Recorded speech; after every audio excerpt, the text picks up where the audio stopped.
বল মহাবিশ্বের মহাকাশ ফাড়ি, চন্দ্র সূর্য গ্রহ তারা ছাড়ি, ভুলোক দুলোক গোলক ভেদিয়া। মহাবিদ্রোহী আমি, সেই দিন হব শান্ত, যবে উৎপীড়িতের ক্রন্দন রোল আকাশে বাতাসে ধরিবে না, অত্যাচারীর খর্গ কৃপান ভীমের উল ভূমে রনিবে না। বিদ্রোহীর অনুক্লান্ত আমি, সেই দিন হব শান্ত, আমি সেই দিন হব শান্ত। নিষ্ঠুর বিধাতা কবির এই ইচ্ছাকে যেন পূর্ণই হতে দিল না। উৎপীড়িতের ক্রন্দন রোল তখনও আকাশে বাতাসে ধ্বনিত হচ্ছিল, অত্যাচারীর খর্গ তখনও দুর্বলের জীবন কেড়ে নিচ্ছিল। কিন্তু তার পূর্বেই এক দুরারোগ্য ব্যাধি কবিকে যেন চিরদিনের মতো শান্ত করে দিয়েছিল, চির নির্বাক করে দিয়েছিল। আগের পর্বে আলোচনা করেছি কবি নজরুলের জন্ম, শৈশব, কৈশোর ও তার বিবাহিত জীবন। আলোচনা করেছি কবি পত্নীর প্যারালাইসিসের পর শেষ পর্যন্ত কবির স্বয়ং অসুস্থ হওয়ার কথা। বলেছি কবির এই দুর্দিনে তার শাশুড়ি গিরিবালা দেবী কর্তৃক কবির সংসার সামলানোর কথা। এই গিরিবালা দেবীর কিছু চিঠিপত্র থেকে ওই সময়ে কবি জীবনের এক হৃদয় বিদারক ঘটনার কথা জানা যায়। 1942 সালের 10ই জুলাই কবি হঠাৎ অসুস্থ হলেন। কবি তার এই অসুস্থতার কথা তার অনুজ প্রতিম জুলফিকার হায়দারকে একটি চিঠিতে জানিয়েও ছিলেন। কিন্তু ওই চিঠিতে তিনি যে তারিখটি দিয়েছিলেন তা ছিল 7/10/42, অথচ তিনি অসুস্থ হন 10ই জুলাই। তাই তারিখটি হবার কথা ছিল 10/7/42। অতএব কবি যে ধীরে ধীরে মস্তিষ্ক বিকৃতির দিকে এগোচ্ছিলেন তার সূত্রপাত হয়েছিল তখন থেকেই। বলা বাহুল্য, তার মস্তিষ্কের যে গোলযোগ শুরু হয়েছিল তার শুরু হয়েছিল আরো আগে থেকেই। এরপর থেকে শুরু হয় এক মর্মান্তিক হৃদয় বিদারক কাহিনী।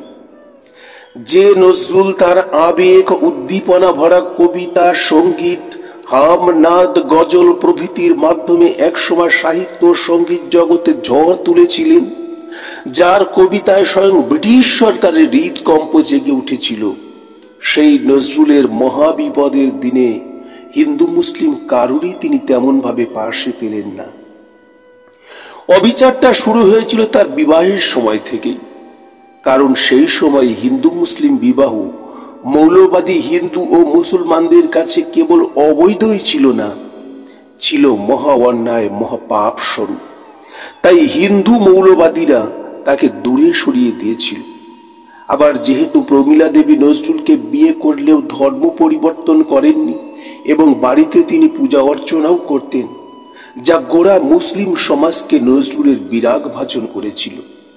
আর এতে ঘি ঢেলেছিল তার নবযুগ নামক পত্রিকা। কারণ ওই পত্রিকায় তিনি গোড়া হিন্দু ও মুসলিম ধর্মের ভণ্ডামির বিরুদ্ধে প্রতিবাদ জানিয়েছিলেন।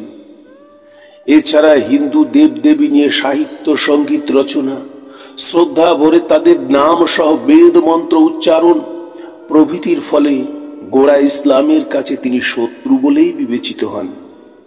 এইসব কারণে হিন্দু মুসলিম উভয়েই তার বিপদের দিনে তার দিক থেকে মুখ ফিরিয়ে নিয়েছিলেন। দুর্ভাগ্য বাঙালির যে নজরুলের মতো এমন ব্যক্তির মহাবিপদের দিনেও তার দিক থেকে মুখ ফিরিয়ে নিয়েছিল। অথচ পক্ষাঘাতগ্রস্ত স্ত্রীর চিকিৎসা, সন্তানদের লালন পালন, শাশুড়ি গিরিবালা দেবী সহ কাজের লোকদের ভরণ পোষণ এবং স্বয়ং তার নিজের চিকিৎসার জন্য অর্থ, সব মিলিয়ে কপর্দক শূন্য কবি পরিবার এক চরম অসহায় অবস্থার মধ্যে পড়েছিল। শুরু হয় দাঁড়ে দাঁড়ে সাহায্যের জন্য প্রার্থনা। কবির চিকিৎসার জন্য যোগাযোগ করা হয় তৎকালীন বাংলার প্রধানমন্ত্রী ফজলুল হকের সঙ্গে। তিনি তার মন্ত্রিসভার সদস্য শ্যামাপ্রসাদের উপর দায়িত্ব দিয়ে দায়িত্ব এড়িয়ে যান। শ্যামাপ্রসাদ অবশ্য ওই দিনই কবিকে দেখতে এসেছিলেন এবং কবির ইচ্ছা অনুসারে তার হাওয়া বদলের জন্য মধুপুরে পাঠান। মধুপুরে কবি 2 মাস ছিলেন হোমিও ডাক্তার DL সরকারের চিকিৎসাধীনে, কিন্তু সেখানে তার আশানুরূপ উন্নতি না হওয়ায় তাকে কলিকাতায় ফিরিয়ে আনা হয়। এরপর পুনরায় সাহায্যের জন্য ফজলুল হকের সঙ্গে যোগাযোগ করা হয়। এবারে তিনি কিছু নিষ্ফলা উপদেশ ছাড়া আর কিছুই করলেন না। তখন যোগাযোগ করা হলো সুরাবর্দীর সঙ্গে। তিনি ক্রুদ্ধভাবে বললেন, নবযুগ পত্রিকার সম্পাদকের অসুখ বা সাহায্যের জন্য আমার কাছে কেন?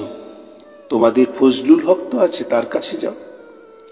জনাব নাজিমুদ্দিনের কাছে গেলে তিনি বললেন, অসুখ করেছে, ডাক্তার দেখাও, আল্লাহ ভালো করবেন। জনাব শফিকুল ইসলাম তো আরো এক ধাপ এগিয়ে বললেন, নজরুলের অসুখ তো এখানে কেন? যে মুসলিম স্বার্থের বিরুদ্ধে তার নবযুগ পত্রিকায় অহরহ লিখছে, সেই কবিকে মুসলমান কেন সাহায্য করবে? এইভাবে কোথাও তেমন সাহায্য না পেয়ে তৃতীয়বারের জন্য ফজলুল হকের কাছে যোগাযোগ করা হলো। এবারে ফজলুল হক কবিকে রাঁচির মেন্টাল হসপিটালে পাঠানোর প্রস্তাব করলেন, কিন্তু প্রমীলা দেবী এবং গিরিবালা দেবী কেউ এই প্রস্তাবে রাজি হলেন না। অগত্যা কবিরাজ বিমলানন্দ তর্কতীর্থ বিনা পারিশ্রমিকে কবিরাজি চিকিৎসা করতে লাগলেন কবির। একসময় এই কবিতীর্থই রবি ঠাকুরকেও চিকিৎসা করেছিলেন। তার চিকিৎসায় কিছুটা উন্নতি ঘটলেও কিছুদিনের মধ্যে নতুন নতুন উপসর্গ দেখা দিতে থাকে। শেষ পর্যন্ত বাধ্য হয়েই 25শে অক্টোবর কবিকে তিলজলার লুম্বিনী মানসিক হসপিটালে ভর্তি করা হয়। এই হসপিটালেই কবিকে তার কেবিনে পায়ে শিকল দিয়ে বেঁধে রাখা হতো। সেই লোহার শিকল ভাঙার জন্য সারাদিন ভয়ঙ্কর উন্মত্ততা চলত। বিভীষিকাময় গর্জন করে সমস্ত জায়গায় কবি নোংরা মলমূত্র ছড়িয়ে ছিটিয়ে এক ভয়াবহ পরিস্থিতি সৃষ্টি করে রাখতেন। এক ভয়ঙ্কর ক্ষুধার্ত সিংহকে বেঁধে রাখলে তার যা অবস্থা হয়, কবিরও ছিল ঠিক সেই রকম অবস্থা। লাল টকটকে চোখ দুটিতে ছিল হিংস্র চাহনি, আর প্রচন্ড টানাটানিতে শিকলের আঘাতে তার ডান পা দিয়ে অনর্গল রক্ত ঝরত। কবির মৃত্যুকাল পর্যন্ত ডান পায়ের বেরির এই ক্ষত চিহ্ন রয়েই গিয়েছিল। এই হাসপাতালের ডাক্তার গিরেন্দ্র শেখর বসুর চিকিৎসাতেও কবির তেমন উন্নতি হলো না। তাছাড়া এই হাসপাতালের চিকিৎসা ছিল অত্যন্ত ব্যয়বহুল, যা বহন করা কপর্দক শূন্য কবি পরিবারের পক্ষে ছিল অসম্ভব। তাই 1943 সালের ফেব্রুয়ারি মাসে কবিকে বাড়িতে নিয়ে আসা হলো। কিন্তু এই সময় কবির মধ্যে এক অসম্ভব পরিবর্তন লক্ষ্য করা গেল।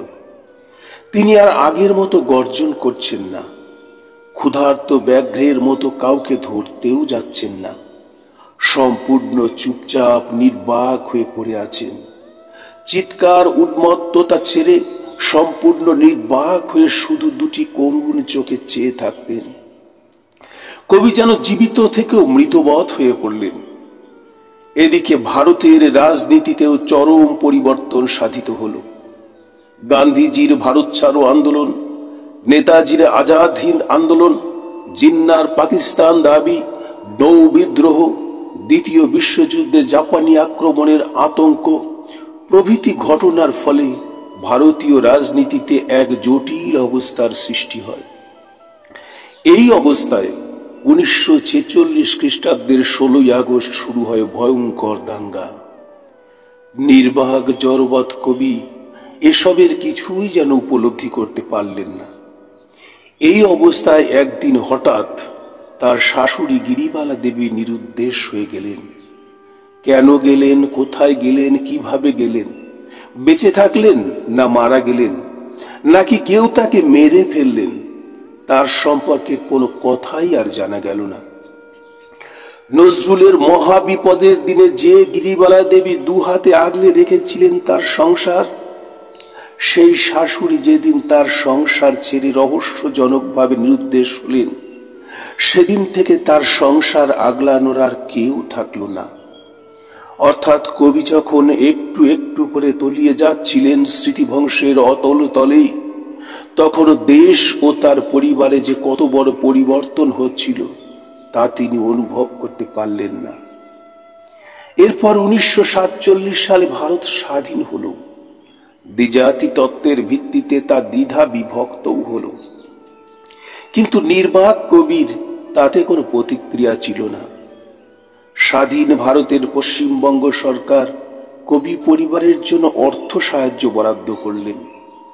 মুখ্যমন্ত্রী বিধান রায়ের পরামর্শে কবিকে সরকারি খরচে রাঁচির মেন্টাল হসপিটালে ভর্তি করা হলো। বিখ্যাত স্নায়ুরোগ বিশেষজ্ঞ এবং হসপিটাল সুপার ডক্টর ডেভিসের তত্ত্বাবধানে 4 মাসের চিকিৎসাতেও কবির কোনো উন্নতি হলো না। এরপর 1953 সালের 14 মে কবিকে সরকারি সাহায্যে চিকিৎসার জন্য লন্ডন পাঠানো হলো। লন্ডনে কবির চিকিৎসার জন্য একটি মেডিকেল বোর্ড বসেছিল, কিন্তু রোগ সম্পর্কে চিকিৎসকদের মধ্যে মতপার্থক্য ঘটল। এক দলের মতে কবির হয়েছিল ইনভ্যালুয়েশন সাইকোসিস, যা আর আরোগ্য সম্ভব নয়, আর দ্বিতীয় দলের মতে রাঁচির ডক্টর ডেভিসের চিকিৎসাই ছিল সঠিক চিকিৎসা, কিন্তু সে চিকিৎসাতেও কবির আর আরোগ্য সম্ভব নয়। তখন কবিকে লন্ডন থেকে ভিয়েনায় নিয়ে যাওয়া হয়। ভিয়েনায় কবির মস্তিষ্কের এনজিওগ্রামের ভিত্তিতে বিখ্যাত ডক্টর হান্স হগ জানিয়েছিলেন যে কবির এমন একটি রোগ হয়েছে যার নাম পিক্স ডিজিজ, যা একটি দুরারোগ্য মস্তিষ্কের ব্যাধি। কবির এই রোগটি এতটাই পুরনো হয়ে গেছে যে তার আরোগ্য সম্ভব নয়। তখন বাধ্য হয়েই 14 ডিসেম্বর কবিকে কলকাতায় ফিরিয়ে আনা হয়। এরপর 1962 সালের 30 জুন তার পক্ষাঘাতগ্রস্ত পত্নী প্রমীলা দেবীও ইহলোক ত্যাগ করেন। কবির জন্মভিটা চুরুলিয়াতে তাকে সমাহিত করা হয়। এই অবস্থায় কবি হলেন সম্পূর্ণ একা এবং নিঃসঙ্গ। এরপর 1971 সাল পর্যন্ত কবির জীবন কেটেছিল একরকম একাকী, নিঃসঙ্গ এবং সরকারি আনুকূল্যে। 1971 সালে স্বাধীন বাংলাদেশের জন্ম হলে কবির জীবনের আরেকটি নতুন অধ্যায়ের সূচনা হয়। কবি সম্পর্কে নতুন করে মূল্যায়ন শুরু হয়। 1942 খ্রিস্টাব্দ থেকে 1971 খ্রিস্টাব্দ পর্যন্ত দীর্ঘ 29 বছর কবিকে যে মৌলবাদী দৃষ্টিকোণ থেকে বিচার করার প্রবণতা তৈরি হয়েছিল, সেই প্রচলিত ধারণার পরিবর্তন ঘটতে থাকে। বঙ্গবন্ধুর নেতৃত্বে তৎকালীন স্বাধীন বাংলাদেশের মানুষ মুক্ত চিন্তার আলোকে কবিকে মূল্যায়ন করতে শুরু করে। শুরু হয় সত্যিকারের নজরুল প্রতিভার অন্বেষণ। নজরুলকে মৌলবাদের কষ্টি পাথরে বিচার না করে তাকে এক মহান সংস্কৃতির পুরোধা রূপে গ্রহণ করা হয়। নতুন জ্ঞানের আলোকে নজরুলকে তৎকালীন পূর্ববঙ্গবাসীর এই নতুন করে আবিষ্কার সত্যই প্রশংসার দাবি রেখেছিল। তৎকালীন স্বাধীন বাংলাদেশের মুক্তমনা জনগণ তাই তাদের শ্রদ্ধেয় কবিকে একেবারে কাছ থেকে শ্রদ্ধা জানানোর জন্য উদ্গ্রীব হয়ে উঠলেন। বঙ্গবন্ধু শেখ মুজিবুর রহমান এ বিষয়ে আলোচনা শুরু করেন তৎকালীন ভারতের প্রধানমন্ত্রী শ্রীমতী ইন্দিরা গান্ধীর সঙ্গে। শেষ পর্যন্ত ঠিক হয় 1972 সালে কবিকে সামনে রেখে বাংলাদেশে তার জন্মজয়ন্তী পালন করা হবে এবং 1973 সালে কলকাতাতেও তাকে সামনে রেখেই নজরুল জয়ন্তী পালিত হবে। এই ভিত্তিতেই 1972 সালের 24 মে বাংলাদেশের বিমানে কবিকে সপরিবারে ঢাকায় নিয়ে যাওয়া হয়। হাজার হাজার বাংলাদেশের নাগরিক সেদিন বিমানবন্দরে কবিকে শ্রদ্ধা জানাতে উপস্থিত হয়েছিল। ধানমন্ডির এক সরকারি বাসভবনে কবির থাকার ব্যবস্থা করা হয়। সেখানেই কবির অসার জীবন কাটতে থাকে। আশ্চর্যজনকভাবে বাংলাদেশ সরকার কিন্তু পরের বছর কবিকে আর কলিকাতায় ফিরিয়ে দেয়নি। ভারত সরকারও এ বিষয়ে চাপাচাপি করেনি। কবির প্রতি তৎকালীন বাংলাদেশ সরকার যে শ্রদ্ধা, ভালোবাসা ও সহমর্মিতা দেখিয়ে যে চিকিৎসার ব্যবস্থা করেছিল, তাতে ভারত সরকার যথেষ্ট সন্তুষ্ট হয়েছিল। 1975 খ্রিস্টাব্দের 15 আগস্ট এক ঘাতক বাহিনীর হাতে বঙ্গবন্ধু শেখ মুজিবুর নৃশংসভাবে নিহত হলে জিয়ার নেতৃত্বে বাংলাদেশে সামরিক শাসন শুরু হয়। আর তখন থেকেই কবি নজরুলের জীবনও আর আগের মতো মসৃণ থাকলো না।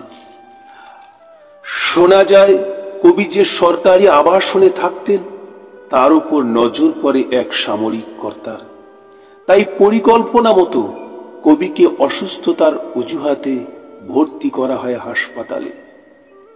হাসপাতালের ওই পরিবেশ কবির সহ্য হয়নি, তাই 1 বছর হাসপাতালে কাটিয়ে জ্বর ও নিউমোনিয়ায় আক্রান্ত হয়ে 1976 সালের 29 আগস্ট রবিবার 10:10 লক্ষ লক্ষ মানুষের চোখের জলে বিদায় নিলেন কবি নজরুল ইসলাম।